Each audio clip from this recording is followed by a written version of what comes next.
I'm Bob Edwards, along with Glenville State College Pioneer head football coach Mike Kellar, as we get ready to host the Mountain Lions of Concord University in the season opener for both teams. Coach, it's been a crazy year. The Pioneers had great momentum after the 2019 campaign, finishing 7-4 with 3 victories in a row, including impressive victories over number 6 Notre Dame and Frostburg State, and COVID hit. Yeah. No games in the fall of 20. The conference went with a 5-game spring schedule, only got to play 4 of those. How in the world have you and your staff been able to keep this program moving forward in a positive direction with all this craziness? It's just your goals change. A summer ago, 18 months ago or so, when this thing was all coming true, we sat in here as a staff and I talked to the administration. Our goal was to get the team here, get them in school, keep them in school. If we felt if we could practice and get them all through the school year with reaching all their academic goals, that would be a win of a season. And at that time, we didn't think we were going to play any games. Then we go into the spring season and we got to play 4 games, and you have to look at that a little differently too. Obviously you're trying to win. We wanted to be 4-0. We were scheduled for 5 games, had 2 games canceled, got a different opponent. It's kind of a crazy deal. But really, truthfully, the goal of getting our team here, keeping them here, and playing games, all those goals were reached.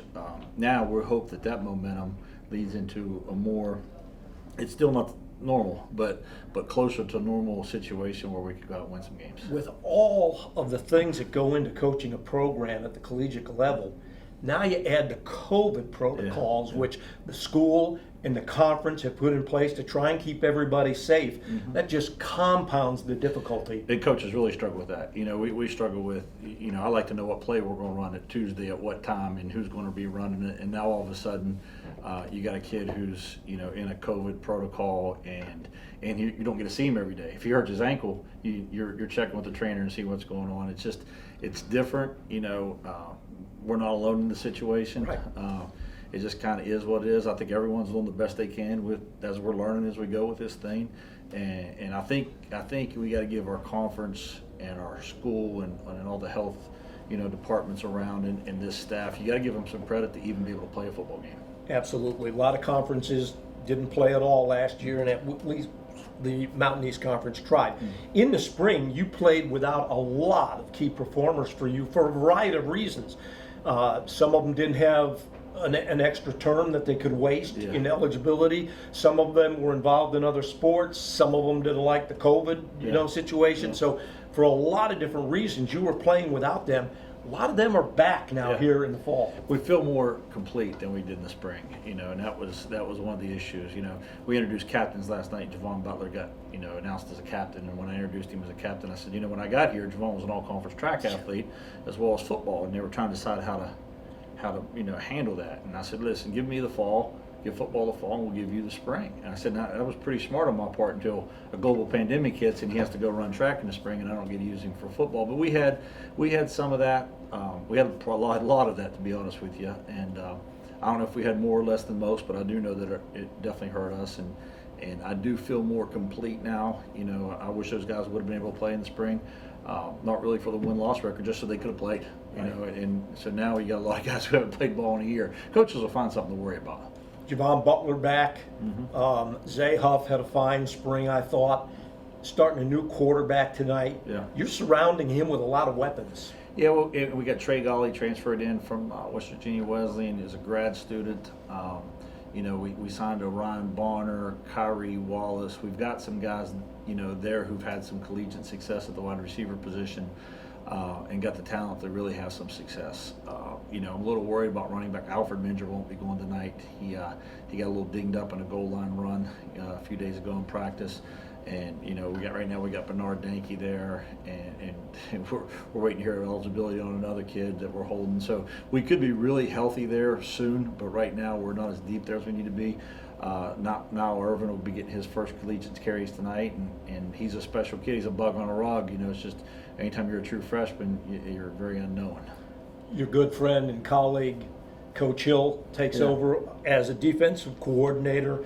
What kind of changes will we see in the defense this year? We're a little more multiple than we were. Obviously, our base front is a 3-down, what we call an Okie front, 3-down, 4 linebacker front.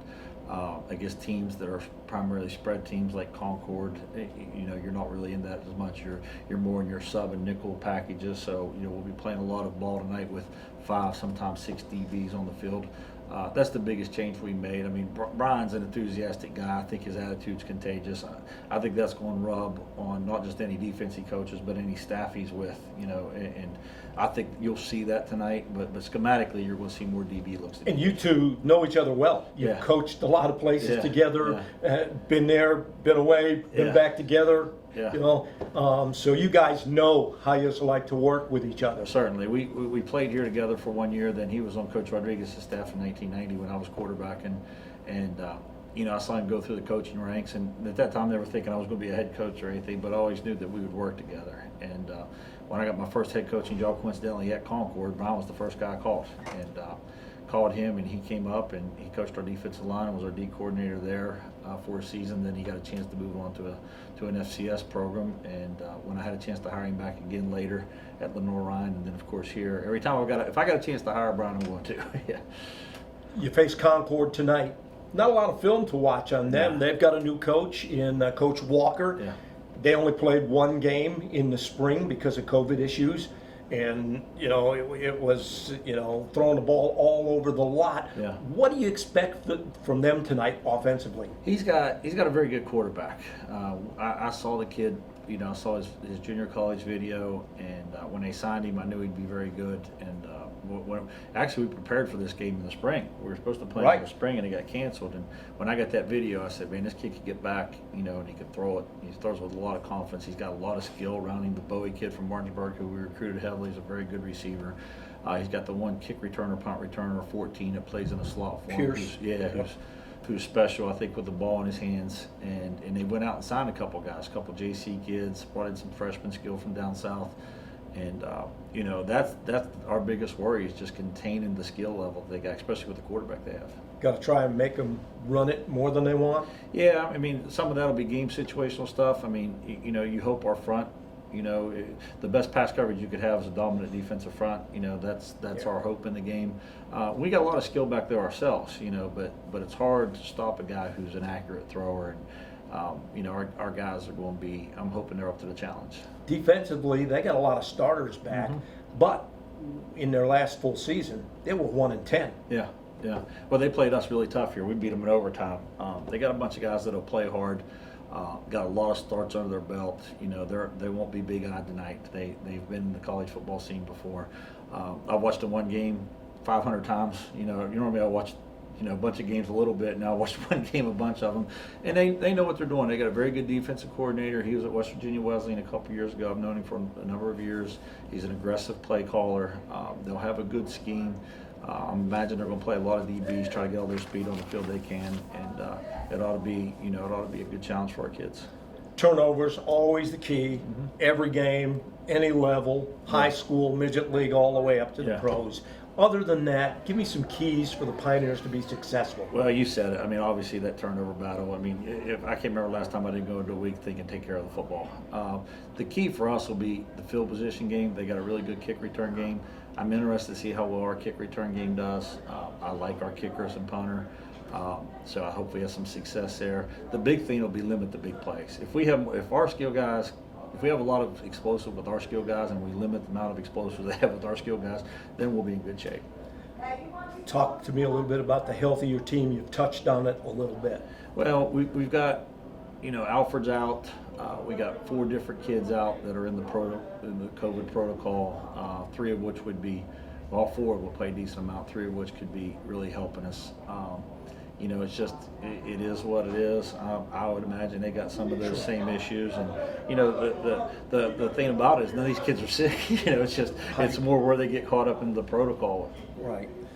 Coach, we'll hope to keep COVID at bay throughout the season and do the best we can with it. Allow us to have a complete and successful season for the Pioneers and the rest of the Mountain East Conference. Good luck tonight in the opener. Appreciate Coach. it. Thank you so much.